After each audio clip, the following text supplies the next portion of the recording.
Good evening. Tonight is a special night for me. I apologize for imposing upon you with a relatively lengthy patter, but I've been working for the last 9 years on a single poem, very short poem, one poem. And through a process of encipherment, in the same way you might translate a text into semaphore or Morse code, I've been trying to figure out how to write a poem in such a way that I could actually translate it into a sequence of genetic nucleotides. That I would translate my poem into a gene sequence, and with the assistance of a laboratory, I would actually build that gene in a lab and implant it into a bacterium, replacing part of its genetic code with my poem, so that the organism would in fact become the living embodiment of my text. That organism would in fact be my poem. Now, I would write this poem in such a way that it would in fact cause the organism to interpret my poem as a set of instructions for producing a protein. That's what genetic codes do. I would actually cause that organism to respond to my poem by forcing it to produce a protein which, according to my original chemical cipher, would be itself yet another poem. I'm effectively trying to genetically engineer an organism so that it would not only be an archive for storing my poem, it would in fact become a machine for writing a poem in response. Now, the punchline to this particular joke is that in fact the organism I've selected for this particular project is a bacterium called Deinococcus radiodurans, a very old organism, a bacterium that is capable of repairing its own genome so quickly that it does not evolve. It is in fact the way it was when it first appeared on the planet billions of years ago. It has not changed significantly because it is capable of repairing its own genome. Consequently, it makes a very durable archive for storing a poem. Moreover, this organism is capable of surviving in all kinds of extremes of environmental duress. It can survive extremes of heat and cold and desiccation. You can scorch it, freeze it, dry it out, and it will continue to live. You can expose it to the open vacuum of outer space, and the organism continues to live. You can even blast it with 1,000 times the dosage of gamma radiation that would instantly kill a human being, and it continues to live. This organism is considered one of the most unkillable bacteria on the planet.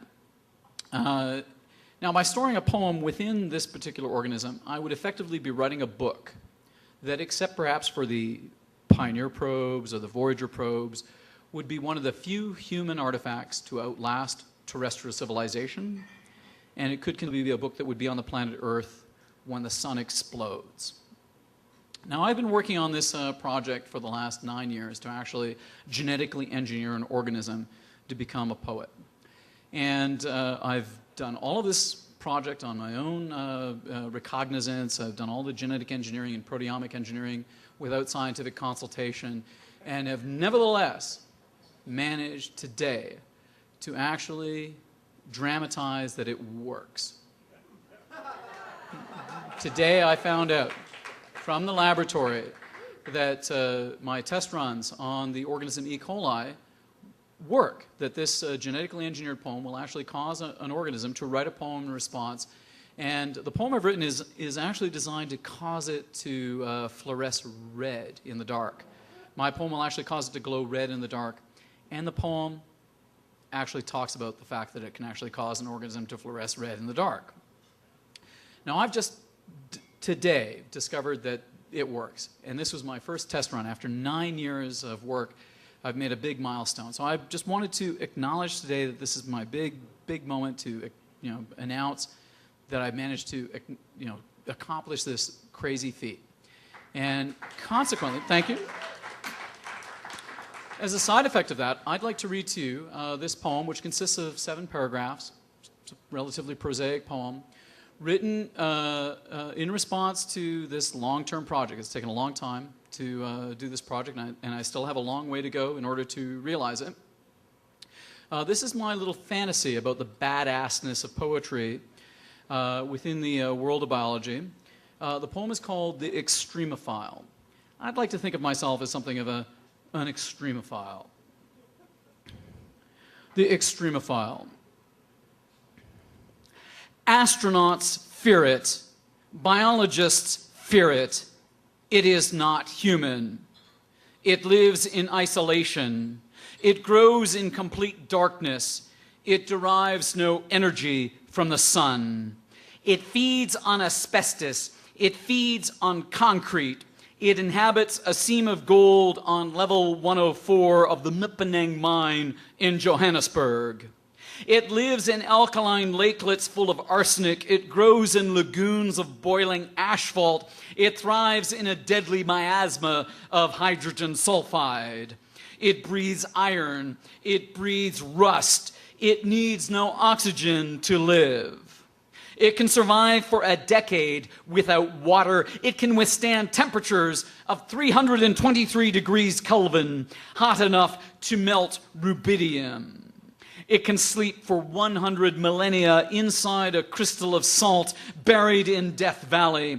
It does not die in the hellish infernos at the Stadtbibliothek during the firebombing of Dresden. It does not burn when exposed to ultraviolet rays. It does not reproduce via the use of DNA. It breeds unseen inside canisters of hairspray. It feeds on polyethylene. It feeds on hydrocarbons. It inhabits caustic geysers of steam near the Grand Prismatic Spring in Yellowstone National Park. It thrives in the acidic runoff from heavy metal mines depleted of their zinc. It abides in the shallows of the Dead Sea. It breathes methane. It can withstand temperatures of 333 degrees Kelvin, hot enough to melt phosphorus. It resides in a fumarole of scalding seawater deep in the bathyal fathoms of the mid-Atlantic ridge. It can endure pressures equivalent to 45 tons of force per square inch, 6 times greater than the pressure at the nadir of the ocean, 1/16 of the pressure required to crush graphite into diamond. It lives in the muck at the bottom of the Mariana Trench. It is ideally adapted to devour the wreck of the Titanic. It does not die during its own immolation in the Nazi bonfires at the Orpenplatz in Berlin. It eats jet fuel. It feeds on nylon byproducts. It feeds on stainless steel. It inhabits an extinct volcano in the Zurich waste of the Atacama Desert, where the rain falls only once per century. It dwells in a tide pool of battery acid. It blooms in a barren salina 10 times saltier than the sea. It breathes hydrogen. It resides inside micropores of super dense granite crushed down 3,000 meters below the bedrock of the earth. It can withstand temperatures of 343 degrees Kelvin, hotter than the flashpoint of aerosolized kerosene. It is ideally adapted to devour the rubber tubing in the engines of the F-22 Raptor. It does not die in the explosion that disintegrates the Space Shuttle Columbia during orbital re-entry. It does not die among the tornadoes of hellfire raging unchecked in the oils of Kuwait during the Persian Gulf War. It gorges on plumes of petroleum venting from the wellhead of the deep water horizon. It eats arsenic. It eats uranium. It resides inside the core of reactor number 4 at Chernobyl. It thrives in the topsoil of battlefields contaminated with toxic doses of lead. It thrives in hydrochloric acid. It can withstand temperatures of 373 degrees Kelvin, hot enough to boil the water in its own cells. It is ideally adapted to dwell inside the steel drums of radioactive waste, now entombed at the Yucca Mountain Repository. It lives in the stratosphere. It can survive exposure to the vacuum of outer space. It can survive the effects of G-forces more than 2,000 times greater than the surface gravity of the Earth. It is the only known organism capable of exceeding speeds of Mach 1. It does not die in the furnaces reserved for the satanic verses after the fatwa issued by the Ayatollah of Iran. It can, in fact, repair damage to its own genome so fast that its DNA never mutates It never changes. It never evolves. It devours plutonium. It can endure long-term exposure to acids that eat away at human flesh. It can withstand temperatures of 383 degrees Kelvin, hotter than the polar zones on the planet Mercury. It can hibernate for 500 millennia in the core of a snowflake deep beneath the permafrost of Siberia. It awaits discovery in the abyssal fathoms of Lake Vostok, 4,000 meters below the ice of Antarctica. It survives direct immersion in liquid nitrogen. It survives 1,000 times the dosage of gamma radiation that can instantly kill a human being. It is ideally adapted to eat hot graphite in the ruins of Unit 2 at 3 Mile Island. It resides on the surface of a heat shield in the clean room at the Jet Propulsion Laboratory. It does not die in the conflagration during the collapse of the World Trade Center. It does not die in the crucibles of Treblinka. It resides in a soda lake whose pH level equals the alkalinity of lye. It can survive superheated blasts of steam for 10 hours inside autoclaves used to disinfect surgical scalpels. It can withstand temperatures of 393 degrees Kelvin, hot enough to melt sulfur. It can lie dormant for 40 million years, hibernating inside the gut of a honeybee shrouded in a jewel of amber. It evades its predators by hiding in the firmware of the Intel Pentium 3 microchip.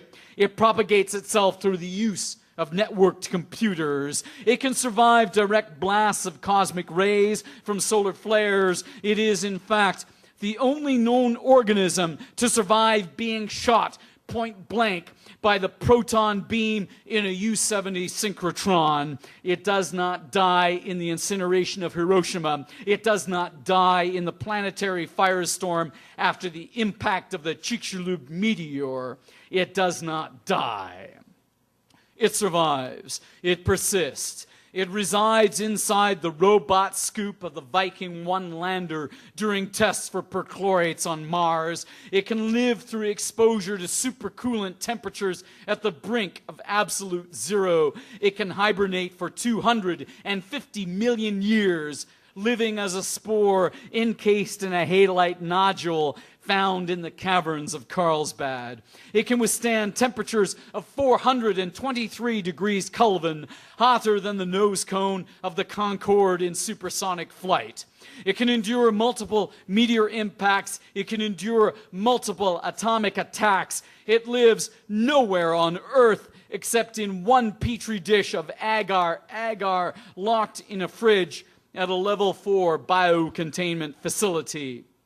It awaits your experiments. It is totally inhuman. It does not love you. It does not need you. It does not even know that you exist. It is invincible. It is unkillable. It has lived through 5 mass extinctions. It is the only known organism to have ever lived on the moon. Thank you.